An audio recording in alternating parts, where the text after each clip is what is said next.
આજકાલ બાબા રામદેવ બધા આસનો ભૂલીને કોર્ટ આસનના ચક્કરમાં પડી ગયા છે. બાબા રામદેવે પતંજલિ માટે કોર્ટ સામે ઘણીવાર માફી માંગી છે, પણ કોર્ટ માફ કરવાના મૂડમાં જ નથી. પણ આ બધી શરૂઆત કેવી રીતે થઈ? ભારતમાં એક જૂનો કાયદો છે કે જે દવાઓના પ્રચાર કે જાહેરાત માટે બનાવવામાં આવ્યો છે. 1940માં મેડિકલ સંશોધન બહુ વિકસિત નહોતું. એ વખતે જ્યારે આયુર્વેદ સંશોધનમાં વૈજ્ઞાનિક પુરાવાનો અભાવ હતો ત્યારે ડ્રગ એન્ડ કોસ્મેટિક એક્ટ 1940 પસાર કરવામાં આવ્યો હતો. પછી એમાં સહેજ ફેરફાર કરીને આ કાયદો drugs and magic remedies act 1955માં શેડ્યુલ જે તરીકે ફાઇનલ કર્યો. આ કાયદા પ્રમાણે અમુક બીમારી કે જે અસાધ્ય ગણવામાં આવી છે અને એ પણ મેડિકલ કાઉન્સિલ ઓફ ઇન્ડિયા કે જેને અસાધ્ય બીમારી કહે છે. એ બીમારીની કોઈ પણ દવા વિશે જો તમે કોઈ પણ ભ્રામક પ્રચાર કરો અથવા તો તમારી દવા માટે તમે એવો દાવો કરો કે આ જીવલેણ બીમારી જડ મૂળથી જતી રહે છે, જો આવો દાવો તમે કરવા જાઓ તો તે કાયદાકીય રીતે ગુનો બને છે અને એના માટે જેલની સજાની જોગવાઈ પણ છે. બાબા રામદેવ આ જ કાયદામાં સપડાયા છે. બાબા રામદેવ અને આચાર્ય બાલકૃષ્ણ સામે ઇન્ડિયન મેડિકલ એસોસિએશન તરફથી પ્રજાને ગેરમાર્ગે દોરતી જાહેરાતો માટે સુપ્રીમ કોર્ટમાં અરજી કરવામાં આવી છે. હવે ખરો વાંધો શું છે? બાબા કહે છે કે પતંજલિની દવા કેન્સર, દમ, બ્લડ કેન્સર, ડાયાબિટીસ જેવી અસાધ્ય બીમારીને જડ મૂળથી મટાડે છે, જ્યારે ઇન્ડિયન મેડિકલ એસોસિએશન એવું કહે છે કે તમે પુરાવા લાવો. બાબા રામદેવે 1996થી આજ સુધી એ આયુર્વેદિક દવાઓ પર પતંજલિ તરફથી જે સ્ટડી કરવામાં આવી છે એના સાયન્ટિફિક ડેટા ભેગા કરીને આપવાની વિનંતી પણ કરી છે, પણ સુપ્રીમ કોર્ટ અને ઇન્ડિયન મેડિકલ એસોસિએશન બંને આ ડેટા માનવાનો ઇનકાર કરી દીધો છે. સુપ્રીમ કોર્ટે પતંજલિના મેનેજિંગ ડિરેક્ટર બાબા રામદેવ અને આચાર્ય બાલકૃષ્ણને સુનાવણી માટે બોલાવ્યા હતા, પણ તેઓ કોર્ટમાં હાજર જ ન થયા એટલે સુપ્રીમ કોર્ટ નારાજ થઈ ગઈ. બાબા રામદેવ કહે છે કે ના ઇલાજ બીમારીનો ઉપાય મારી પાસે છે અને હજારો લોકોની હિસ્ટ્રીની સાબિતી પણ છે, પણ સુપ્રીમ કોર્ટ એવું કહે છે કે કાયદામાં જે રોગ ના ઇલાજના લિસ્ટમાં છે એની પર તમે દાવો ન કરી શકો. બાબા કહે છે કે એમના રોગના જે લક્ષણો પહેલા હતા અને મારી દવા લીધા પછી જે લક્ષણો સુધરી ગયા એ જ મારી દવાની ગેરંટી છે. બસ અહીંયા જ કોર્ટને માઠું લાગ્યું અને કોર્ટ એમ કહે છે કે વિજ્ઞાન વગર કોઈ એમ દાવો કરે કે મારા નુસ્ખા, મારા જાદુથી રોગ દૂર કરું છું તો તે કોન્ટ્રાવેન્શન ઓફ લો છે, એટલે કે કાયદાનો ભંગ છે. હવે ક્રાઇમની વ્યાખ્યા કોર્ટમાં એવી છે કે whatever is prohibited by law is punishable, એટલે કે જે કાયદો તોડે એ સજાને પાત્ર ગણાય છે. બીજો અર્થ એ છે કે જે કાયદામાં સજાની જોગવાઈ હોય એ કાયદો તોડો એટલે એ ગુનો ગણાય અને જે કાયદામાં સજાનું પ્રાવધાન ન હોય એ ગુનો ન ગણાય, પણ કોર્ટ ફક્ત ઠપકો જ આપે.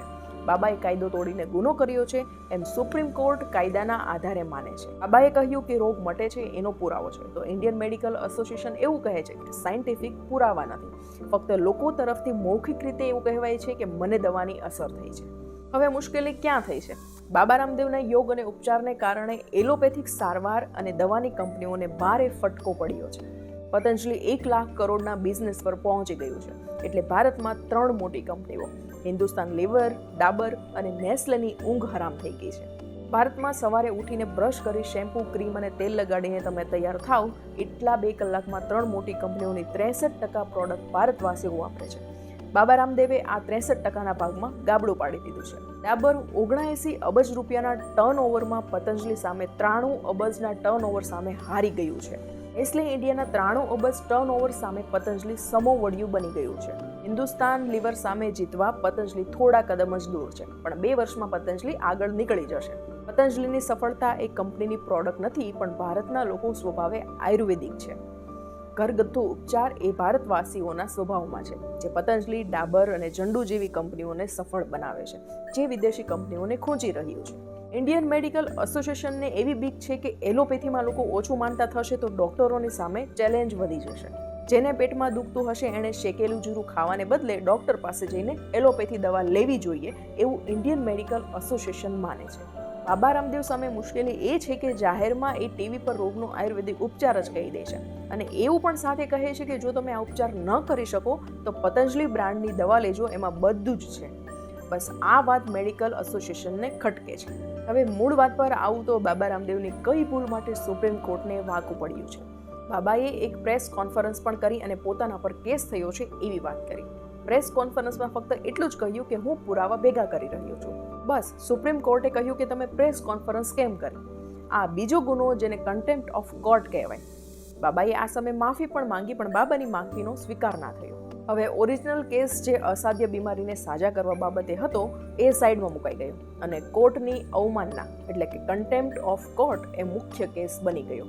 કાયદાકીય રીતે સુપ્રીમ કોર્ટ એ ટ્રાયલ કોર્ટ નથી. નીચલી કોર્ટમાં કેસ ચાલે અને પછી જજમેન્ટ આવે, પણ ઓરિજિનલ કેસનો ટ્રાયલ હજુ ચાલુ પણ નથી થયો અને સુપ્રીમ કોર્ટ મેદાનમાં આવી ગઈ.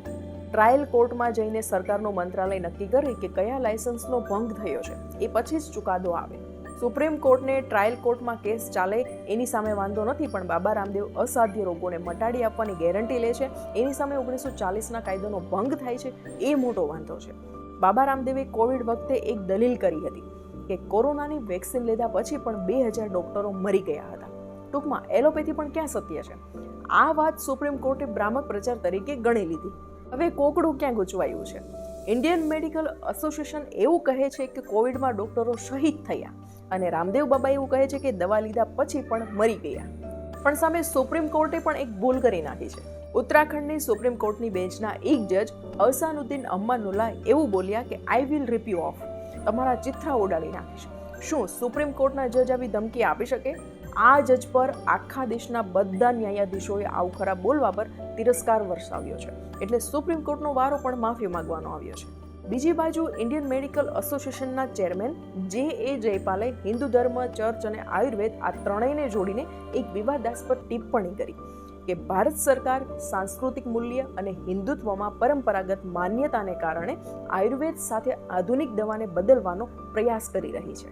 સરકાર માટે સંસ્કૃત ભાષા અને હિન્દુત્વની ભાષા લોકોના મનમાં દાખલ કરવાનો આ એક પરોક્ષ માર્ગ છે. ચર્ચ લોકોની સંભાળ રાખે છે, સરકાર નહીં. આમાં ચર્ચ ક્યાંથી આવ્યું, હિન્દુ ધર્મ અને આયુર્વેદ ક્યાંથી આવ્યું, એટલે ટૂંકમાં ઇન્ડિયન મેડિકલ એસોસિએશન પણ દૂધે ધોયેલું નથી. એટલે હવે સુપ્રીમ કોર્ટ બાબા રામદેવ અને ઇન્ડિયન મેડિકલ એસોસિએશન બંને પર નારાજ થઈ છે. તો હવે તમે છાપામાં સમાચાર વાંચો તો પહેલાં એવું જાણજો કે કયા કેસની વાત ચાલે છે. બાબા રામદેવ દ્વારા કોર્ટની અવગણનાનો કેસ છે કે 1940ના કાયદાવાળો drugs and magic remedy case છે કે પછી 1945ના કાયદાવાળો ડ્રગ્સ એન્ડ કોસ્મેટિક કેસ છે. બાબા રામદેવ અને આચાર્ય બાલકૃષ્ણને જેલ યોગ છે એવું અત્યારે લાગી રહ્યું છે.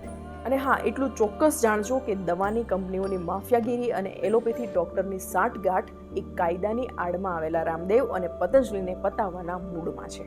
અમુક પ્રોડક્ટ્સને બાદ કરતા પતંજલિની દવાઓમાં કોઈ ઉણપ નથી. છાપાના કેસમાં સમાચાર વાંચીને તમે પણ એન્ટી પતંજલિ ન થઈ જતા. અંગ્રેજોની કંપનીઓ લિપ્ટન ચા, Colgate, Procter Gamble, Nestle, Hindustan Lever અને મેગી આ બધાના ખોળામાં 75 વર્ષથી આપણે બેઠા જ છીએ. જો ડીઓથી છોકરી પડતી હોય, ફેરનેસ ક્રીમથી ત્વચા ગોરી થતી હોય ને બોર્નવિટા અને કોમ્પ્લેનથી એનર્જી મળી શકે અને બાહુબલી બની શકવાના દાવા થઈ શકતા હોય તો બાબાને પણ હક છે. તકલીફ બાબાની સાઇઝથી છે અને બાબા અન્ય ફાર્મા કંપનીઓની જેમ લાગતા વળગતાઓને નૈવેદ્ય પ્રસાદનું વિતરણ નથી કરતા. પ્રોફેશનલ માર્કેટિંગ ટીમ રાખી નથી અને પોતે જ બ્રાન્ડ એમ્બેસેડર બની ગયા છે. અહીં મારે આડ વાત પણ કરવી છે કે રાજીવ દીક્ષિત ભારતને સ્વસ્થ અને બિનજરૂરી દવાઓથી મુક્ત બનાવવા ઈચ્છતા હતા. આ જ વાત વિદેશી દવા કંપનીઓને ખટકતી હતી. આની ઉંમરમાં એનું મૃત્યુનું રહસ્ય હજી ઉકેલાયું નથી. કોર્ટને એમને મૃત્યુનું કારણ શોધવાનો ટાઈમ ન મળ્યો, પણ રામદેવ બાબાની ચોટલી પકડવાનો ટાઈમ મળી ગયો. દવા કંપનીઓને એક સામાન્ય માણસ આટલી ઊંચાઈ કેમ પહોંચ્યો એ વાંધો છે. જોકે અમુક પ્રોડક્ટને બાદ કરતાં બીજી ઘણી ખરી પ્રોડક્ટ સારી હોય છે અને તેમના યોગથી લોકોને ઘણો ફાયદો થયો છે. હવે તમારે જ નક્કી કરવાનું છે કે બાબા રામદેવ અને પતંજલિને સપોર્ટ કરવો જોઈએ કે નહીં.